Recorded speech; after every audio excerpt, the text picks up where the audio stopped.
پاکستان اللہ کا احسان ہے رمضان پاکستان. اعوذ باللہ من الشیطان الرجیم.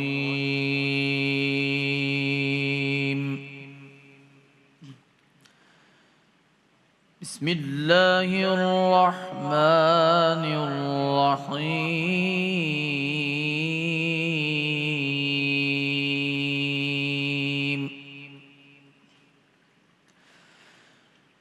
ألم تر كيف فعل ربك بأصحاب الفيل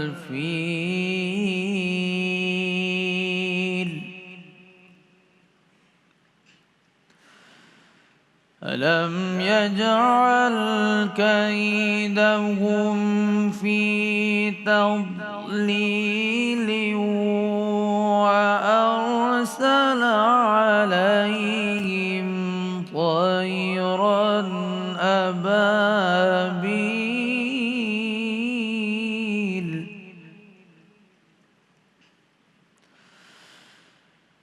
وأرسل عليهم طيرا أبابيل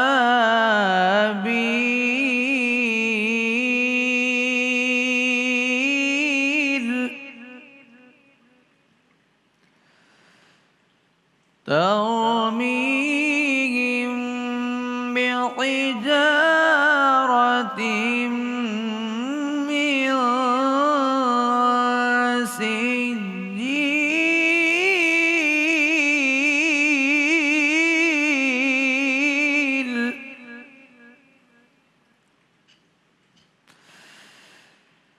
ألم تر كيف فعل ربك بأصحاب الفيل ألم يجعل كيدهم في تضليل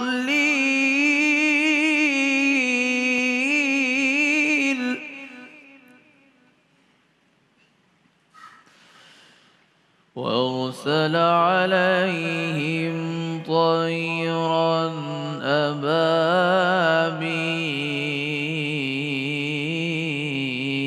أبابيل ألم تر كيف فعل ربك بأصحاب الفيل ألم يجعل كيدهم في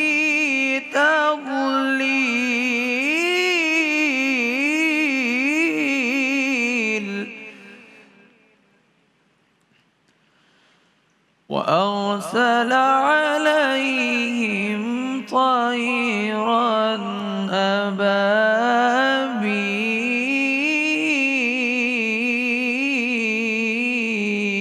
أبابيل ترميهم بحجارة من سجيل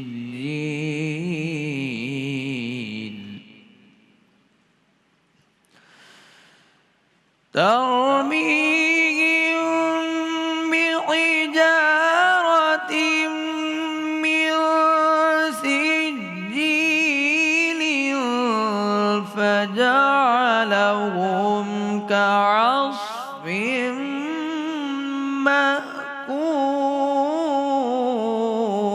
مأكول فجعلهم كعصف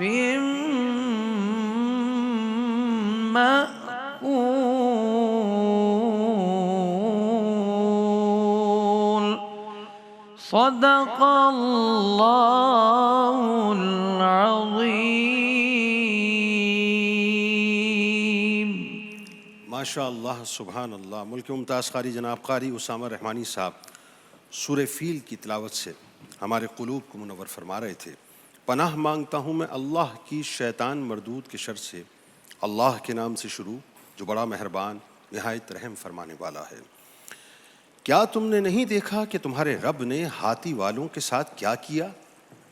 کیا ان کی تدبیر ضائع نہیں کر دی اور ان پر پرندوں کے جھنڈ بھیجے جو ان پر پکی ہوئی مٹی کی کنکریاں پھینکتے تو ان کو ایسا کر دیا جیسا کھایا ہوا بھس۔ صدق اللہ العظیم۔ الحمد للہ رب العالمین والصلاة والسلام علی سید الانبیاء والمرسلین اللہم صلی علی سیدنا و مولانا محمد وعلی آلہ واصحابہ وبارک وسلم وصلی علیہ۔ دنیا کے تمام دیکھنے والوں کو، تمام چاہنے والوں کو، تمام پیار کرنے والوں کو، اور جہاں جہاں تک اس وقت میری آواز کو سنا اور مجھے دیکھا جا رہا ہے، جنید اقبال کی جانب سے انتہائی محبت کے ساتھ السلام علیکم۔ ایک بار پھر ناظرین، رمضان پاکستان کی خصوصی براہ راست نشریات میں 13ویں سحری کے موقع پر پی ٹی وی ہوم کے ذریعے سے 1447 ہجری سن 2026 میں میں ہوں آپ کا میزبان جنید اقبال۔ آج کی سحری ناظرین بہت اہم ہے، عام نہیں ہے، اہم ہے۔ اہم اس اعتبار سے کہ آج آئیے ذرا یہ جو ہماری نفس ہوتی ہے نا، نفس، آپ کو یاد ہے پرانے وقتوں میں ہوتا کیا تھا؟ آج ہم ڈاکٹرز کے پاس جاتے ہیں نا، پرانے وقتوں میں ہوتا یہ تھا کہ حکماں جو ہیں وہ نفس پر اپنا ہاتھ رکھتے تھے اور مریض کے جسم کے اندر جتنے امراض ہوتے تھے اس کے بارے میں بتا دیتے تھے۔ کسی ٹیسٹ کی ضرورت نہیں ہوتی تھی، کسی لیب کی ضرورت نہیں ہوتی تھی۔ آج بھی بہت سے ایسے حکماں ملتے ہیں جو نفس پر صرف ہاتھ رکھتے ہیں اور سب کچھ بتا دیتے ہیں کہ آپ کے جسم میں بیماری کہاں کہاں پریویل کرتی ہے اور کون کون سی بیماری کرتی ہے اور اس کا تدارک کیا ہونا چاہیے۔ اگر اسی بات کو سامنے رکھتے ہوئے ہم آج اگر اپنے معاشرے کی نفس پہ ناظرین ہاتھ رکھیں نا، اور اپنی نفس پہ بھی ہاتھ رکھیں، تو ہمیں اندازہ ہوگا کہ اللہ ماشاء اللہ لیکن پورا معاشرہ ہے نا ناظرین، وہ کہیں نہ کہیں چھوٹے یا بڑے گناہوں میں مبتلا ہو چکا ہے، اور ہم اللہ کی جو سزا اور جزا کے جو فیصلے ہیں نا اس کو بہت زیادہ فار گرانٹیڈ لینے لگے، بہت زیادہ فار گرانٹیڈ لینے لگے۔ یعنی یہاں تک لوگ کہہ دیا کرتے ہیں کہ دیکھ لیں گے جب قبر میں اتارے جائیں گے معاذ اللہ، یہاں تک کہہ دیا کرتے ہیں دیکھ لیں گے جب حشر میں اللہ کے آگے پیش ہوں گے۔ بھائی ہمارا معاملہ ہے، تمہارا اس سے کیا تعلق ہے؟ ہماری قبر ہم جانے، ہمارا اللہ ہم جانے، ہمارا محشر ہم جانے۔ یعنی اتنی ڈھٹائی ہو چکی ہے ناظرین، اور اتنی یوں کہیے کہ اپنے دلیری سے گفتگو لوگ کرتے ہیں کہ ان کو اس بات کا خوف ہی نہیں ہے کہ جو جملے وہ ادا کر رہے ہیں وہ جملے ان کی کتنی سخت پکڑ کروا سکتے ہیں، کتنی سخت پکڑ کروا سکتے ہیں۔ یعنی صورتحال یہ ہو چکی ہے کہ آج ہم برملا گناہ کرتے ہیں اور گناہوں کا اظہار بھی کرتے ہیں اور گناہوں کو صحیح بھی سمجھتے ہیں۔ مصیبت تو یہ، یعنی ایک تو یہ ہوتا ہے نا کہ مثال کے طور پہ گناہ کیا، اس پر نادم ہو گئے، اللہ سے معافی مانگ لی اور یہ سمجھ لیا کہ نہیں یہ بات غلط ہو گئی ہے، اس پہ خاموشی اختیار کرنے سے نہیں، اب تو گناہوں کو ڈھٹائی سے کیا جاتا ہے، گناہوں کا کھل کر پرچار کیا جاتا ہے، گناہوں کو باقاعدہ یوں کہیے کہ سوشل میڈیا کے ذریعے سے ایکسپلور کیا جاتا ہے، اور پھر اس پہ سینہ چوڑا کر کے یہ کہا جاتا ہے کہ ہم اپنے معاملات کو دیکھ لیں گے۔ مجھے آپ ایک بات ذرا سمجھا دیجئے، اور میں سمجھنا چاہتا ہوں اس بات کو طفل مکتب کی حیثیت سے، کہ کہاں دیکھ لیں گے اور کس سے دیکھ لیں گے؟ واسطہ انسانوں سے تو پڑنا نہیں ہے۔ جب یہ انسان کا جسم ختم ہوتا ہے، ٹھنڈا ہوتا ہے، جب انسان کی سانسیں رک جاتی ہیں، جب انسان مر جاتا ہے، ڈھیر ہو جاتا ہے اور قبر میں اتار دیا جاتا ہے، تو پھر تو انسان ہے اور رب کی قدرت ہے، بس اور کیا۔ فرشتوں نے اگر اچھے اعمال کیے ہیں تو ظاہر استقبال کرنا ہے، اور اگر خدا نخواستہ برے اعمال کیے اور گناہوں کا انبار اپنے سر کے اوپر اگر لاد کر گیا ہے تو یقیناً پھر وہ استقبال اس انداز سے کریں گے کہ اس کو درے پڑیں گے اور وہ پڑھتے رہیں گے پھر یہاں تک کہ اللہ تبارک و تعالیٰ کی رحمت اس کو معاف نہ کر دے، ورنہ صورتحال تو بالکل مختلف ہو جاتی ہے۔ آج معاشرے میں اگر آپ چاروں طرف نگاہ ڈالیں ناظرین، ایک زمانہ تھا گناہ کرنا مشکل ہوتا تھا، ایک زمانہ تھا گناہ کرنے کے بعد انسان جو ہے وہ شرمندہ ہو جاتا تھا کہ کہیں خدا نہ خواستہ معلوم کسی کو نہ ہو جائے، سکی ہو جائے گی صاحب، بہت ذلت ہو جائے گی، لوگ حقارت کی نگاہ سے دیکھیں گے۔ آج صورتحال یہ ہو گئی ہے کہ میں گناہوں پر نادم نہیں ہوں، بلکہ میں تفاخر سے گناہوں کو بیان کرتا ہوں۔ یعنی گناہ کو گناہ نہ سمجھنا ناظرین اب اس معاشرے کی روایت ہو چکی ہے۔ بڑی معذرت کے ساتھ میں جملہ عرض کر رہا ہوں، بڑی معذرت کے ساتھ، اور میری بات کو پی لیجیے گا، لے لیجیے گا اسی طرح سے جیسا میں دینا چاہتا ہوں۔ اللہ کرے کہ میری بات آپ تک پہنچ جائے۔ یعنی گناہ کو گناہ نہ سمجھنا اب ایک ایسی بات ہو گئی ہے کہ اگر آپ کسی سے یہ تذکرہ کریں کہ صاحب یہ گناہ کا کام ہے، نہ کریں، تو وہ سب سے پہلے سوال کرے گا کہ who the hell are you؟ آپ کون ہیں جو مجھے یہ پریچ کر رہے ہیں اور ٹیچ کر رہے ہیں، اور آپ یہ مجھے ٹیچ کر رہے ہیں یا آپ مجھے یہ پریچ کر رہے ہیں؟ آپ کا تو یہ منصب ہی نہیں، آپ کا کام ہی نہیں ہے۔ جبکہ اس امت کا جو سب سے پہلا انٹروڈکشن ہے نا وہ یہ کروایا گیا تھا کہ کنتم خیر امت اخرجت للناس تعمرون بالمعروف وتنہون عن المنکر، کہ تم سب سے بہترین امت ہو. کیوں؟ اس لیے کہ تم نیکیوں کا حکم دیتے ہو اور برائیوں سے روکتے ہو. یہ ہر ایک کی ذمہ داری ہے. یہ صرف ممبر و محراب کی ذمہ داری نہیں ہے ناظرین، یہ صرف علماء کرام کی ذمہ داری نہیں ہے، یہ صرف مفتیان کی ذمہ داری نہیں ہے، یہ میری بھی ذمہ داری ہے اور یہ آپ کی بھی ذمہ داری ہے جو اس وقت ٹیلی ویژن اسکرین کے اس طرف موجود ہیں. یہ ہر اس مسلم بچے کی ذمہ داری ہے جو مسلمان گھرانے میں پیدا ہوتا ہے، اور ہر اس بوڑھے کی ذمہ داری ہے جس نے اپنی زندگی گزار دی ہے. ہر شخص کے اوپر یہ ذمہ داری عائد ہوتی ہے ناظرین، ہر شخص پہ، کہ وہ اس امت میں اس علم کو اٹھائے جو علم مصطفی صلی اللہ علیہ وآلہ وسلم. یہ ہر ایک کی ذمہ داری ہے کہ وہ علم مصطفی کو اٹھا کر اس پیغام کو پہنچائے کہ جہاں پر نیکیوں کا پرچار کرنا اور برائیوں کو روکنا ہے. مسئلہ یہ ہے کہ سوسائٹی گناہوں میں اتنی امیون ہو چکی ہے، اتنی امیون ہو چکی ہے ناظرین، کہ اب ہم گناہ کو گناہ سمجھنے کو تیار. ہمیں اسمیل ہی نہیں آتی کہ صاحب یہ تعفن زدہ ماحول گناہوں سے اٹا ہوا ہے، گناہوں سے سنا ہوا ہے، گناہوں میں لپٹا ہوا ہے. کیونکہ نیکی کی خوشبو جو ہے وہ کہیں ناپید ہو گئی ہے، کہیں کھو گئی ہے، اور گناہوں کے تعفن نے معاشرے کو اس حد تک گھیر لیا ہے صاحب کہ ہمیں اب گناہ نظر ہی نہیں آتا. آپ کو معلوم ہے حدیث پاک میں کیا آتا ہے؟ سنیے صاحب، اور کام چاہیے اس بات کو سن کر، کہ رسول کریم صلی اللہ علیہ وآلہ وسلم نے فرمایا، جس حدیث پاک کا مفہوم ہے کہ جب بدکار، میں وہ ورڈ یوز نہیں کر رہا چونکہ میں ظاہر نیشنل چینل پہ ہوں تو میں ذمہ داری سمجھتا ہوں، جب بدکار بدکاری کرتا ہے تو اس کا ایمان اس سے الگ ہو جاتا ہے. جب بدکار بدکاری کرتا ہے اس کا ایمان اس سے الگ ہو جاتا ہے. جب چور چوری کرتا ہے اس کا ایمان اس سے الگ ہو جاتا ہے. اور جب شرابی شراب پیتا ہے اس کا ایمان اس سے الگ ہو جاتا ہے، الا یہ کہ جب وہ توبہ کر لے تو وہ ایمان لوٹ آتا ہے. اب اس درمیان میں ذرا بات کو سمجھ لیں. بدکاری کی، ایمان الگ ہو گیا. شراب پی، ایمان الگ ہو گیا. چوری کی، ایمان الگ ہو گیا. کوئی بھی گناہ کیا، ایمان الگ ہو گیا جب تک کہ توبہ نہ کی. کتنے لوگ ایسے ہیں ناظرین جو توبہ کر لیتے؟ کتنے لوگ ایسے ہیں جو پلٹ جاتے؟ کتنے لوگ ایسے ہیں جو راہ راست پہ آ جاتے؟ اٹ مینز ایمان ہوا میں معلق رہتا ہے، اس کا ہوا میں معلق رہتا ہے جب تک کہ وہ اللہ کو راضی نہ کرے. وہ ایمان آ کے دوبارہ اس کے ساتھ اٹیچ نہیں ہوتا، وہ ڈیٹیچ رہتا ہے. اس کا مطلب یہ ہوا کہ خدا نہ خواستہ خاکم بدین اگر اس بدکاری کے کرنے کے بعد وہ اللہ کی طرف نہ پلٹا، شراب پینے کے بعد وہ اللہ کی طرف نہ پلٹا، چوری کرنے کے بعد وہ اللہ کی طرف نہ پلٹا، گناہ کرنے کے بعد وہ اللہ کی طرف نہ پلٹا، اور اسی دوران ملک الموت علیہ السلام تشریف لے آئے اور پیغام اجل دے دیا اور روح کو قبض کر لیا، اور فیصلہ ہو چکا کہ اب تیرا کام زمین کی پیٹھ کے اوپر نہیں ہے، اب تیرا معاملہ زمین کے پیٹ کے اندر ہے، تو ذرا سوچئے کہ کس عالم میں ہم اس دنیا سے جائیں گے. تصور کیجئے ناظرین، تصور کیجئے، جسٹ امیجن، جسٹ ایزیوم.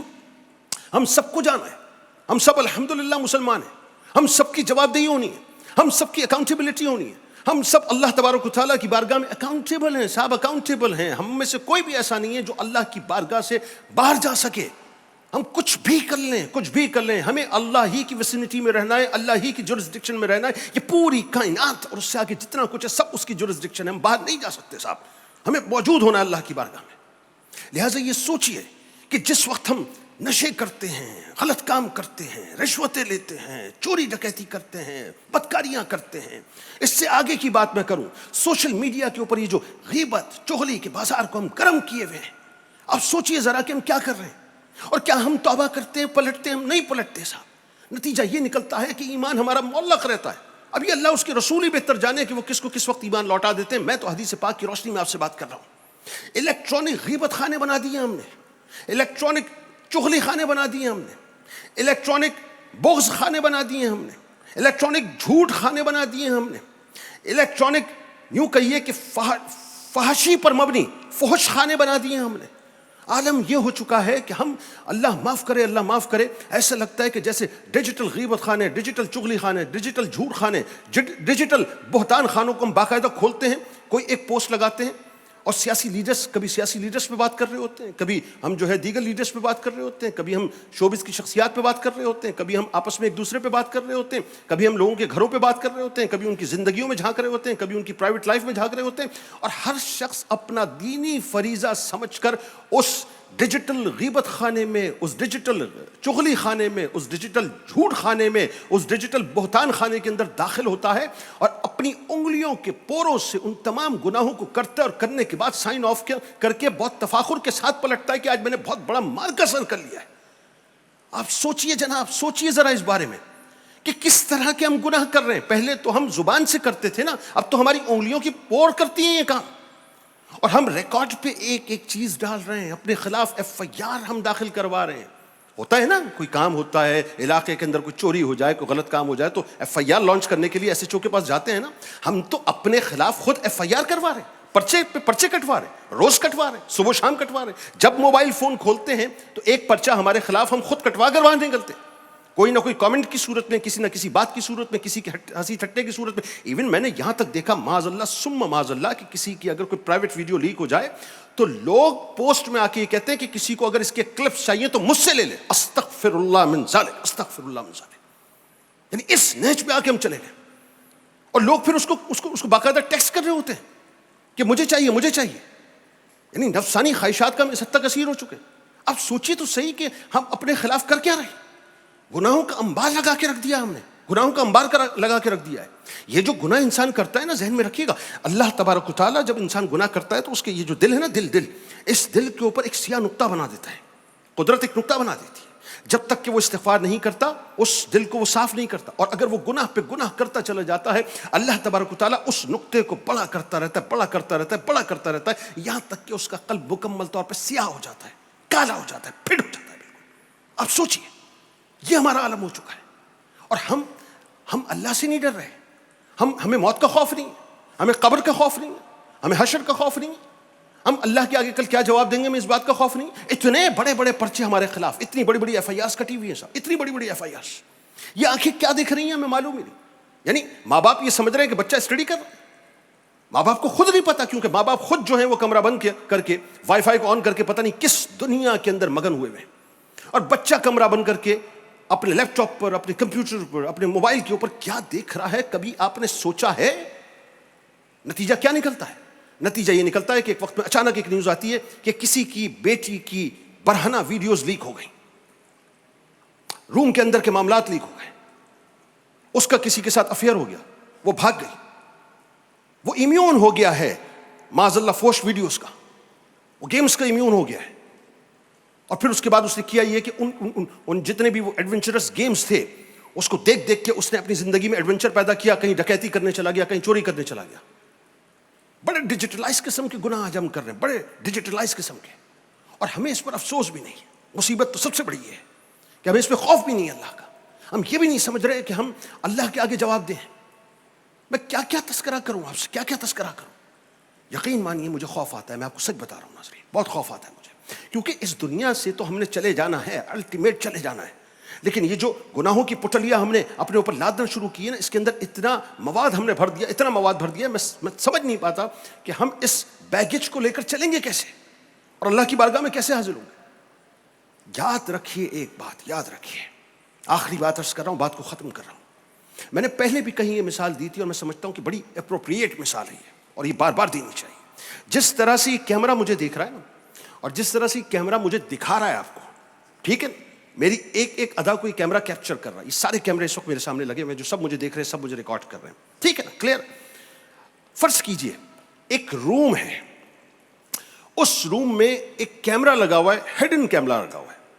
آپ اس روم میں داخل ہوتے ہیں اس سوچ کے ساتھ کہ میں اس روم سے کچھ چوری کر کے آ جاؤں گا، یا اس لیے داخل ہوتے ہیں کہ میں یہاں پر ذرا اپنی نفسانی خواہشات کو پورا کر کے آ جاؤں گا۔ اور جس وقت آپ نفسانی خواہش کو پورا کرنے لگتے ہیں، این اسی وقت آپ کی نگاہ اس کیمرے کی طرف چلی جاتی ہے، اور آپ کو پتہ چلتا ہے کہ یہاں پر ایک ہڈن کیمرہ لگا ہوا ہے۔ آپ کے اس وقت رویہ کیا ہوگا؟ آپ فوری طور پہ اپنے آپ کو سمیٹ لیں گے، فوری طور پہ کہیں کہ خدا نخواستہ میں ریکارڈ نہ ہو جاؤں، ریکارڈ ہو جاؤں گا تو میرے ماں باپ کو پتہ چل جائے گا، میرے گھر والوں کو پتہ چل جائے گا، نامی گرامی آدمی ہوں گے تو اپنی پوزیشن، اپنی شہرت اور اپنی عزت سے ڈریں گے، اپنی طاقت سے، اپنی کرسی سے ڈریں گے، یہ کہیں ایسا نہ ہو کہ ذلت ہو جائے معاشرے میں۔ فوراً اپنے آپ کو سمیٹیں گے اور کوشش کریں گے کہ کیمرے میں ریکارڈ نہ ہوں۔ یہ ایک کیمرے کا خوف ہے جو دنیا کا کیمرہ ہے۔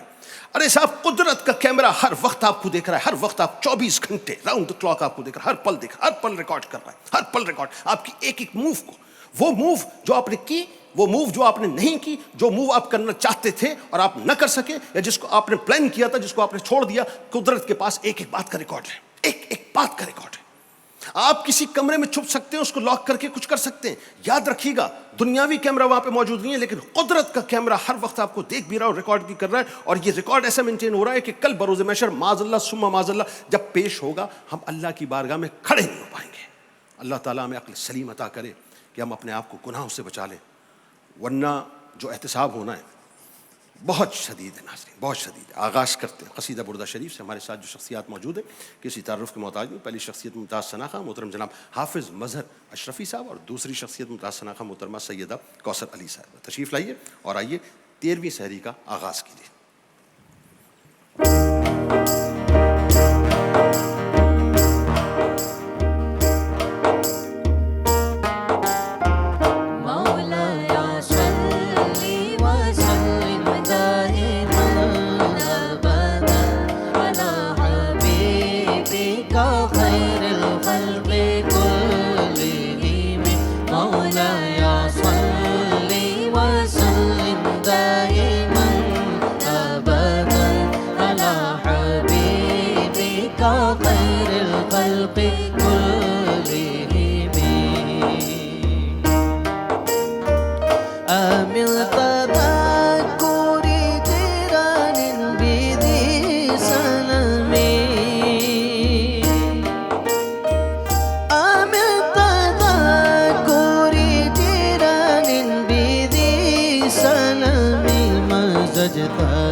مولاي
صل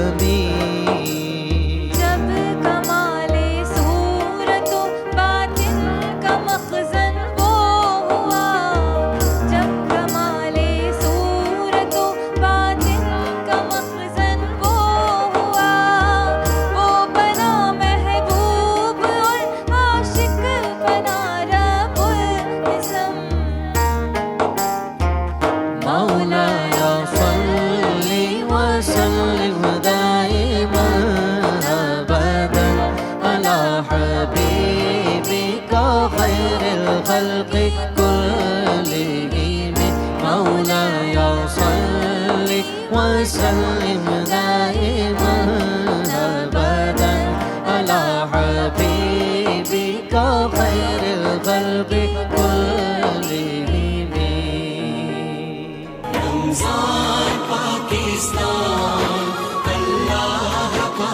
احسان ہے رمضان پاکستان.